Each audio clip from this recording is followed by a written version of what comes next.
Hello everyone, maths पूजा में सभी का स्वागत है। आज हम पढ़ने वाले हैं कोई भी दो नंबर्स के बीच के अगर हमें रैशनल नंबर फाइंड करना है तो हम किस तरह से करेंगे। तो इसमें हमें तीन तरह के क्वेश्चंस मिलते हैं, तो वो हम समझ लेते हैं।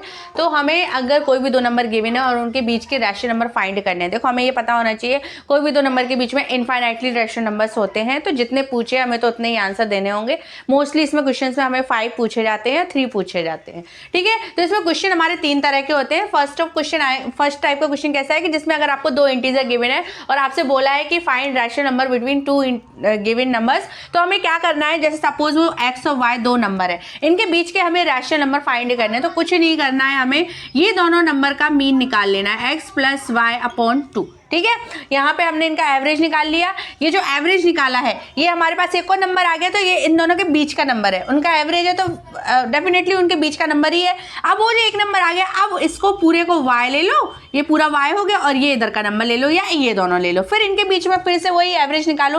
तो इस तरह से हम 5 रैशनल नंबर निकाल लेंगे इन दोनों नंबर्स के बीच के, ठीक है। जब हमारे पास गिवन में क्या हो, टू इंटीजर गिवन हो, तो हमें ये मेथड यूज करना है। अब सेकंड टाइप क्वेश्चन जिसमें हमें रैशनल नंबर गिवन हो, अब रैशनल नंबर गिवन हो उसमें भी हमारे देखो दो तरह से आ सकते हैं, या तो उनका डिनोमिनेटर सेम हो। रैशनल नंबर कौन से होते हैं, वो नंबर जो p/q फॉर्म में होते हैं, वो नंबर जो p/q फॉर्म में होते हैं वो हमारे रैशनल नंबर होते हैं।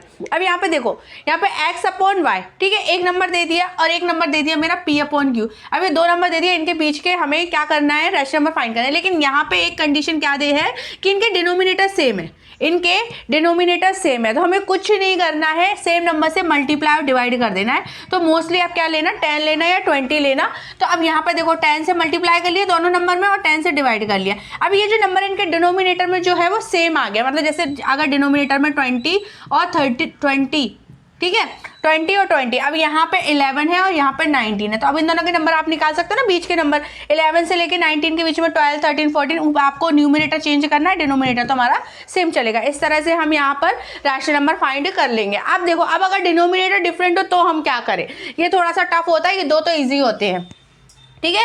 अब जैसे x अपॉन वाई और p/q दो नंबर आपको रैशनल नंबर गिवन है और आपको बोला है इनके बीच के रैशनल नंबर फाइंड करना है, तो कुछ नहीं करना है, इसका जो डिनोमिनेटर है, जो एक दूसरे नंबर का डिनोमिनेटर है, उससे दूसरे वाले नंबर में मल्टीप्लाई कर देना और डिवाइड कर देना। सेम यहाँ करना, इसका जो डिनोमिनेटर है x अपॉन वाई का डिनोमिनेटर y है, तो यहाँ p में y से मल्टीप्लाई कर देना, q में y से मल्टीप्लाई। अब यहाँ पे क्या हो गया, y into q, q into y, तो हमने डिनोमिनेटर सेम कर लिया। अब सेम क्या, डिनोमिनेटर हमारा सेम हो गया। अब यहाँ पे देखो डिनोमिनेटर सेम हो गया, तो हम न्यूमरेटर से नंबर आगे बढ़ाते हुए सेंडिंग ऑर्डर में हम उनके बीच के नंबर्स को निकाल लेंगे। इस तरह से हम यहाँ पर क्या करते हैं, बस इसमें कुछ नहीं है, इसी मेथड में ले आते हैं, बस इनके क्या है, डिनोमिनेटर सेम कर लेते हैं। तो डिनोमिनेटर सेम करने का सिंपल सा तरीका है, जो दोनों के डिनोमिनेटर है ना, उनसे मल्टीप्लाई डिवाइड कर लेना दोनों के नंबर्स में। इस तरह से हम इस टाइप के जो क्वेश्चन है उनको बहुत ईजिली सॉल्व कर सकते हो। इस टाइप के क्वेश्चन आते ही हमारे नंबर सिस्टम का फर्स्ट चैप्टर का टॉपिक है, ठीक है।